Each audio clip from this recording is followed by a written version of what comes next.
Hey, it's Jonny, and it's time to preview Lakeshore Lancer Football. Your Lakeshore Lancer preview is brought to you all season by our friends at Lazer Graphics. Give them the stuff they want from Lazer Graphics. Go to lazergraphics.com. That's laser with a Z. Pscholka, you had a first part of your season kickoff with a game against Grand Haven. Started off really well for the Lancers, but they ended up losing against Grand Haven. But that's a tough team.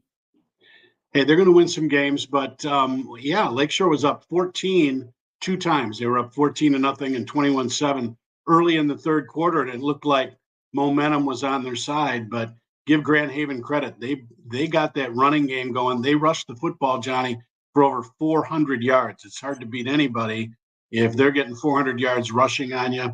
And they had a young guy, sophomore, who benches 325 pounds. He had 280 yards rushing and 3 touchdowns, and he got hurt and came out at the end of the third quarter. And then they ran a little end-around play and late in the game with about 2:54 to go, took the lead for the first time. So the Lancers led 46 out of 48 minutes. But Coach Thompson talked about it after the game. You got to wrap up on defense. We were in position a lot of times to make the play, to make the tackle, even behind the line of scrimmage, but didn't wrap up, and they broke some long runs. So credit to them. Tough game. You lose 28-21, but boy, you come back and right into the gauntlet with Niles. So you want to talk about a team that likes to run the football. Hey, you can put the Niles Vikings up there with just about anybody. And they ran the football on us last year, and we escaped with a 15-14 win with a late drive and a 2-point conversion at the end. So Niles is going to be tough. We know that. And it's they always played Lakeshore and St. Joe really hard. Mm-hmm. Yeah, they looked pretty solid last week. I caught the game against St. Joe, and they've got some good runners on there. So it's all about, as you said, that those pursuits. But I'm sure Coach Thompson's going to have them on the tackling sled and showing them, hey, you got to wrap up, get in position, and do all that to really make it happen. Because I think so many times, kids are watching the professionals do it, and they're just kind of running right at somebody and taking them out. But that's not how it's going to work when you're at the high school level. You got to get in position. Even if you're running really fast to get to that spot, you got to have the little bit of a stutter step to get yourself in the right tackling position in order to do that. So I'm sure some drills will be happening, and we look forward to the game against Niles. I think I'm going to have to come catch that game.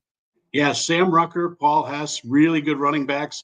They were great last year for Niles. Remember, Niles won 10 football games and a district title last year, and Scott Shaw's done a great job there turning around. They've got 2 or 3 of those big offensive linemen who are back. And listen, St. Joe's going to beat a lot of teams 30-7 this year. They've got a real tough team with a great offensive line. They're gonna have a big year. I wouldn't be surprised to see the Bears right there to win this conference title. He's dressing a lot of guys. I think this is a year that they've kind of been gearing toward. So we know the Bears are going to be tough. So Niles at home is always a challenge. What's Coach Thompson thinking? What are some of the keys to the game for a possible victory against Niles?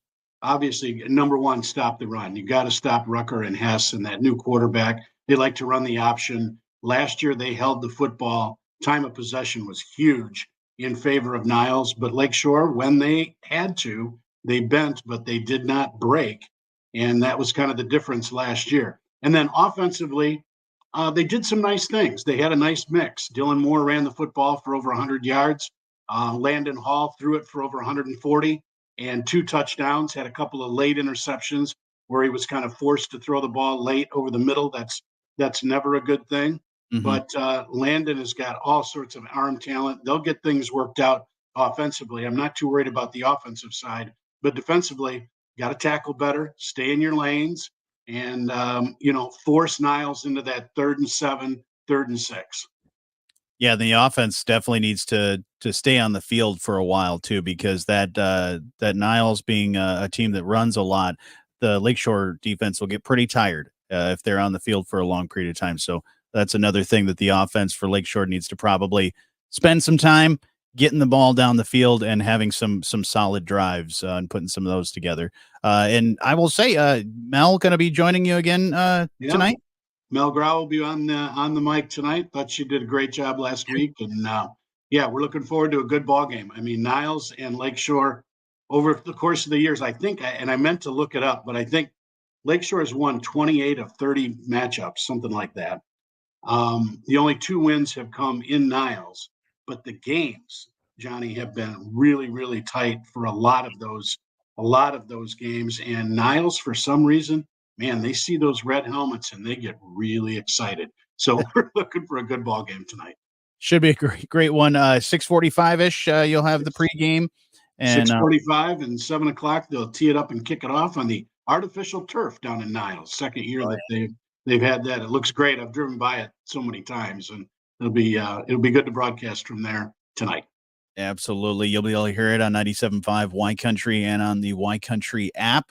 Looking forward to this game and looking forward to chatting with you all season long, Al. Your Lakeshore Lancer preview brought to you by our friends at Lazer Graphics. Give them the stuff they want from Lazer Graphics. Go to